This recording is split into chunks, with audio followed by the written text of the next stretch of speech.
Hello friends, welcome back. इस section की शुरुआत मैं एरिस्टोटल के एक बहुत ही फेमस कोट से करना चाहूंगा। एरिस्टोटल ने बोला, it is the mark of an educated mind to be able to entertain a thought without accepting it. Aristotle के लिए लॉजिक सिर्फ नॉलेज अटेंड करने का टूल नहीं था। उसके लिए लॉजिक एक सिस्टम था that allows mind to differentiate between good reasoning from the bad one. इस सेक्शन में हम एरिस्टोटल के लॉजिक को डिटेल में डिस्कस करेंगे।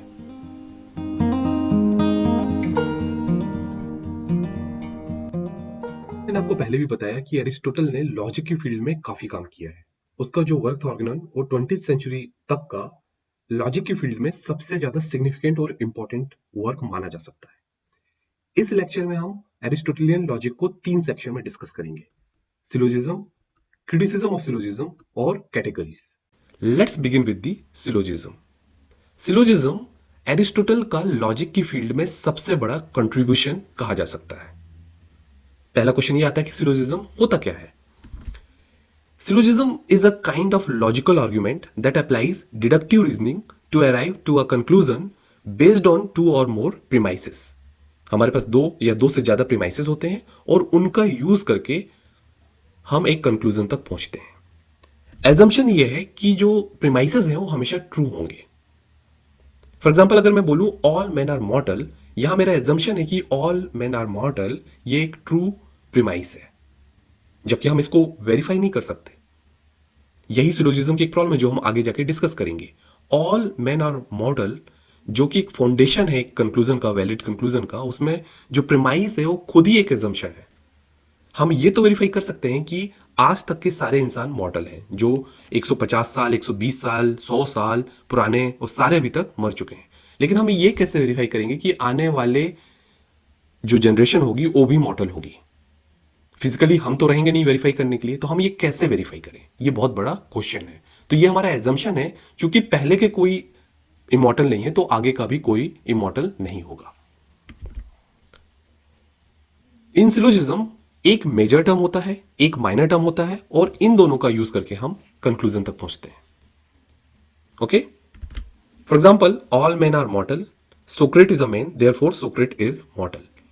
यहां मेजर टर्म कौन सा है? All man are mortal, मॉर्टल।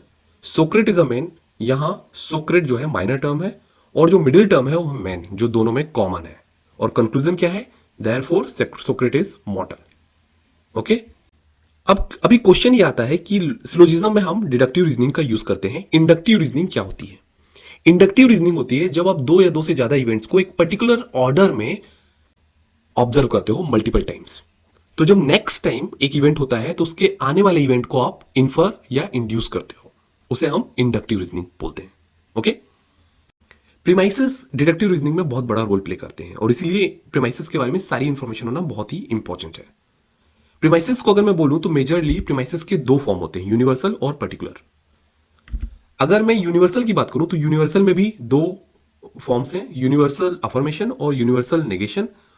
Similarly particular में भी 2 फॉर्म होते हैं, पर्टिकुलर अफर्मेशन और पर्टिकुलर निगेशन।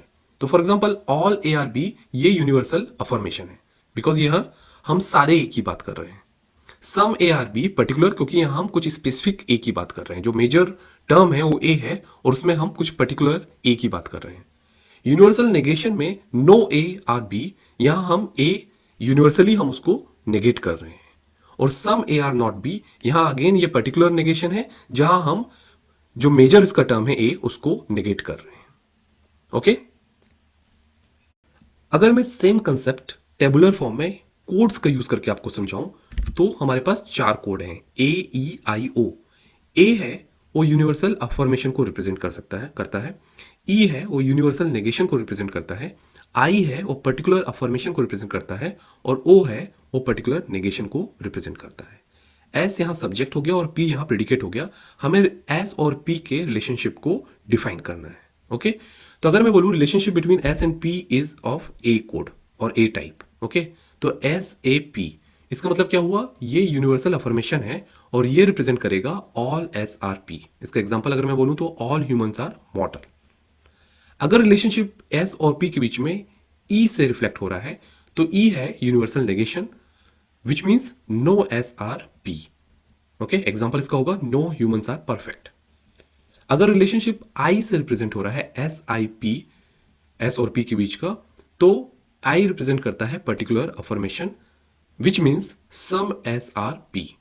उसका एग्जाम्पल अगर मैं बोलूं तो सम ह्यूमंस आर हेल्दी।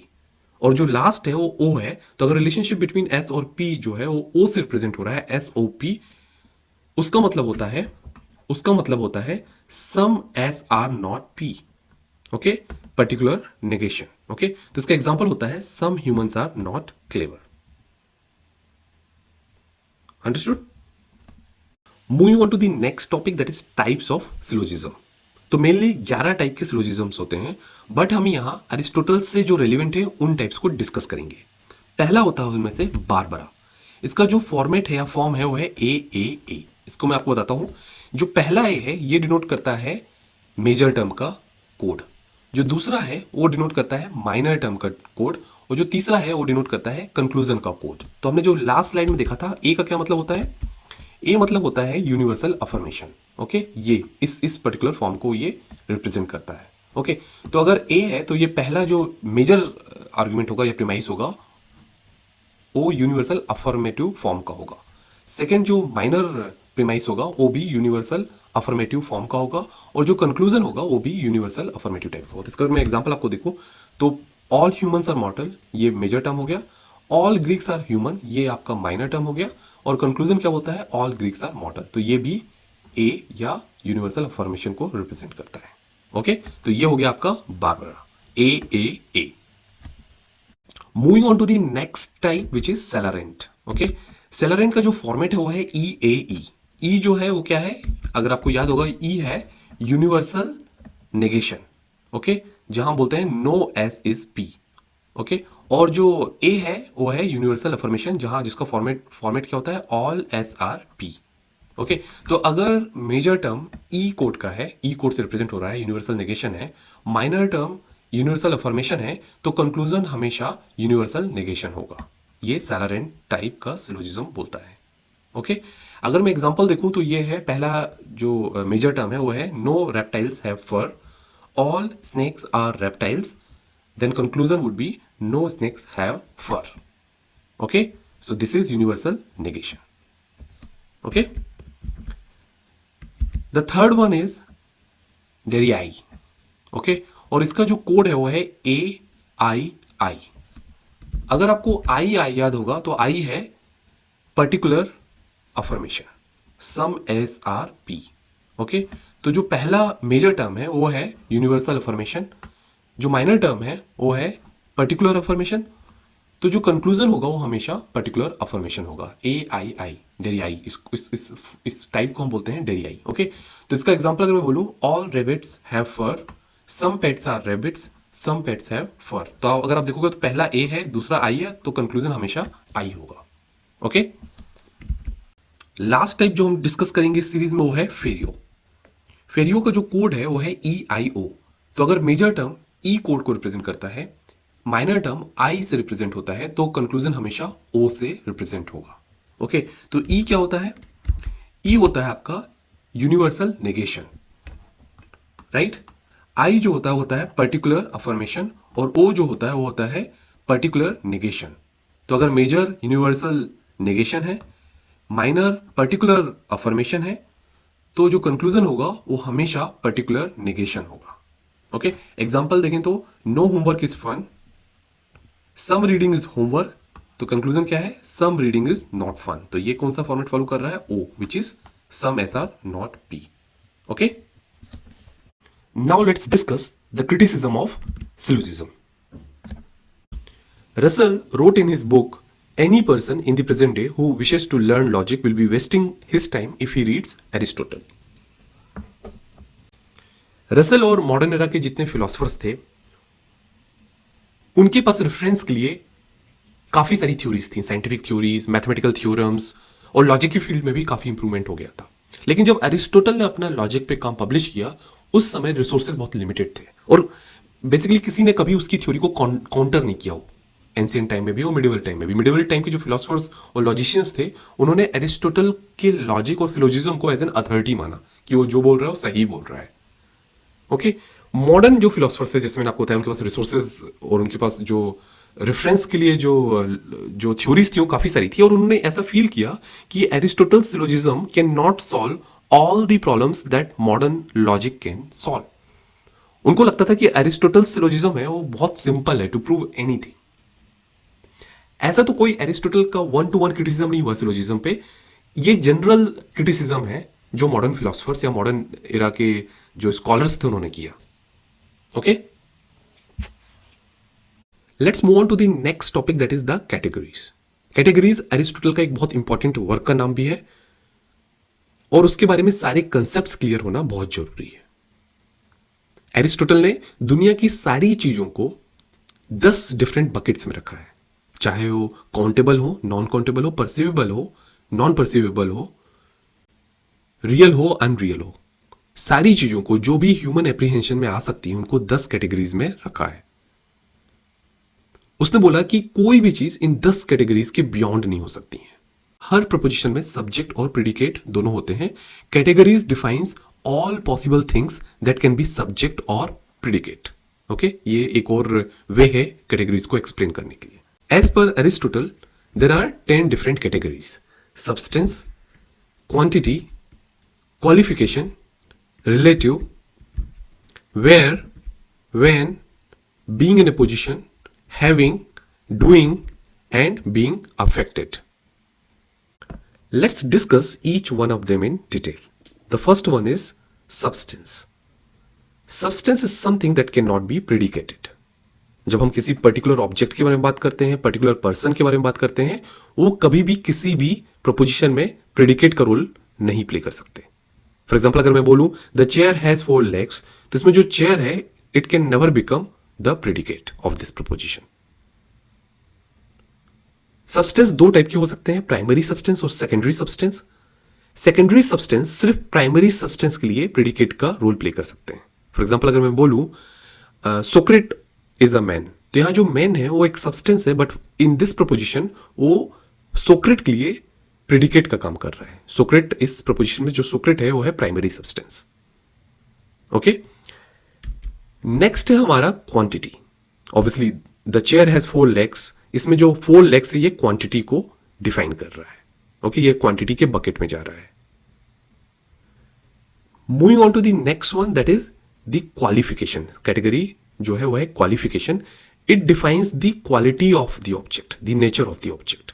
अगर मैं बोलूं द चेयर इज ब्राउन, यहां जो ब्राउन है वो चेयर की क्वालिटी बता रहा है, कलर बता रहा है, right? So that is under this category, qualification. Okay, the next category is relative. Relative defines the way one object is related to the other. For example, अगर मैं बोलूं the chair is lower than the table, okay, तो यहां table और chair की comparison हो रही है। ओके, अगर मैं नेक्स्ट 2 कैटेगरीज की बात करूं, वेयर और व्हेन, तो ये समय और जगह बताते हैं। प्रपोजिशन में समय और जगह बताते हैं, प्लेस बताते हैं। ओके, तो वेयर का एग्जांपल है the chair is in the room, और व्हेन का एग्जांपल है कि I bought this chair yesterday. अगली जो कैटेगरी है वो है हैविंग। हैविंग मतलब होता है कंडीशन या स्टेट। ओके, अगर मैं बोलूं कि chair has got 4 legs, it can bear 50 kg of weight, तो उसकी जो स्टेट है, कंडीशन है, वो अच्छी है, राइट? हैविंग एक और जो उसका इंटरप्रिटेशन ये है कि टू हैव समथिंग। अगर मैं बोलूं वंस शूज, किसी का shoes, one's arm, one's crown, तो ये टू हैव समथिंग, राइट? तो ये भी इसी कैटेगरी में आएगा।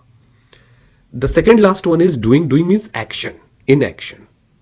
I am running, I am walking, I am doing this, I am doing that. तो ये जितने भी ये प्रपोजिशंस होते हैं वो डूइंग की कैटेगरी में, एक्शन की कैटेगरीज में आते हैं। कोई भी एक्शन, ये मैं बहुत सिंपल एग्जांपल दिया हूं, पर कोई भी action for that matter. Okay, और जो लास्ट वन है बीइंग अफेक्टेड, यहां being affected by some other object. For example, अगर मैं बोलूं the chair has collapsed because of the heavy load, okay, तो यहां chair was being affected by the heavy load, तो ये इस कैटेगरी में आएगा। इन शॉर्ट, ये जो सारी कैटेगरीज हैं ये किसी भी प्रपोजिशन को, प्रपोजिशन के जो सब्जेक्ट और प्रेडिकेट है उनको डिफाइन करने के लिए सफिशिएंट है। ओके, लॉजिक फिलॉसफी की एक बहुत इंपॉर्टेंट ब्रांच है, और इस ब्रांच के बारे में सारी इंफॉर्मेशन होना बहुत जरूरी है। आप किसी भी एग्जाम की प्रिपरेशन कर रहे होंगे, लॉजिक के ऊपर एक डेडिकेटेड सेक्शन होता है, और ये जो इंफॉर्मेशन है ये आपको एक स्ट्रक्चर्ड वे में आनी चाहिए, क्योंकि रैंडम इंफॉर्मेशन आपको कंफ्यूज कर सकती है। और इसीलिए मैंने लॉजिक के ऊपर एक पूरा स्ट्रक्चर्ड कोर्स बनाया है, जिसकी डिटेल आपको डिस्क्रिप्शन सेक्शन में मिल जाएगी। मैं चाहता हूं कि आप ये कोर्स यूज करें ताकि आप एक पर्टिकुलर सेक्शन से रिलीव हो सकें और अपना फोकस बाकी इंपॉर्टेंट सेक्शन में लगा सकें। आई thank you for watching this video and I will see you soon.